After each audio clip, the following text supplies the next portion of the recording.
Hello again. I was having a discussion at work yesterday with a work colleague who's also a devout Christian. I've spoken to him before on the subject of homosexuality, and he is of the opinion that it's a human failing that I and every other gay person in the world have at some point in our past suffered a mental trauma which has made us the way that we are. If only we would seek out Jesus, he says, he would put us on the right path and we would no longer have to worry and live in fear of being judged when we die. It's an interesting viewpoint, but as I assured him, I have no such fear. I reiterated that homosexuality is as much a part of nature as a blade of grass. And I asked him if he'd seen the National Geographic video that I'd posted a while ago on YouTube regarding homosexuality in animals. He said that he wouldn't watch it because it was obviously a hoax. He said, "You're asking me to believe that there would be such a thing as gay animals now. I mean, what would be the point?" I replied, I had no idea what the point is, but then again, what's the point of eyebrows? I told him that some people think that homosexuality in all species is a natural way of controlling population growth. He replied, "If I chose to live my life right, I wouldn't have to keep floundering around looking for excuses to justify my lifestyle," and wandered off shaking his head. I wish I had a lifestyle. I have a life, but there's not much style to it. I just work to eat the same as most people. The discussion continues. But anyway, on a similar thread of gays helping to control population growth, I came across a website entitled Gay is the New Green, written by Dr Jennifer Gans, a licensed clinical psychologist from Charleston, South Carolina. You can read it yourself at gayisthenewgreen.com. I make no apologies for reading straight from her text. She states, "From the beginning of human civilization right up through the agricultural revolution, I can see why society as a whole was homophobic. I may have been homophobic myself if I was alive and around at that time.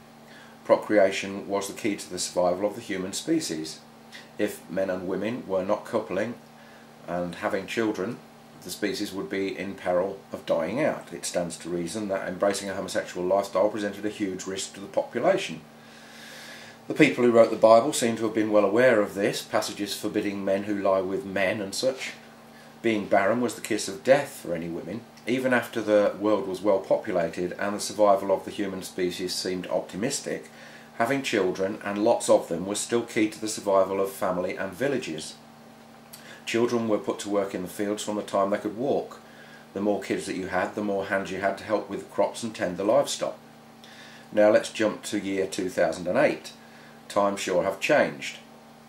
A growing world population has been linked to serious problems such as global warming, the thinning of the ozone layer, increasing crime rates, toxic chemicals in our food, and starvation in developing nations, to name just a few. See www.populationconnection.org for more details. We've got plenty of humans on this earth, 6.5 billion and growing. Few could argue that there are too many of us. For those of you who disagree, try riding the subway at rush hour. The argument goes something like this.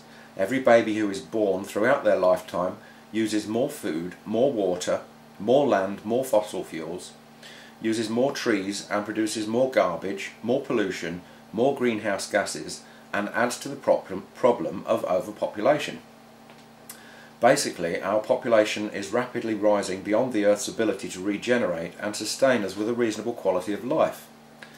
In his article Global Swarming, Is It Time for Americans to Start Cutting Our Baby Emissions?, Daniel Engber writes, "If you want to reduce your carbon footprint, cutting back on kids is the best possible choice you can make." She goes on to talk about China's one baby per family efforts to control population, and touches on the fact that teenagers are these days being warned against unwanted pregnancies. She then concludes, "So the facts are in. Encouraging a homosexual lifestyle is more eco-friendly simply because homosexuals tend to have fewer children and adopt more. Perhaps it's time to encourage, embrace and even celebrate those among us who are homosexual in our efforts to save the earth. Why?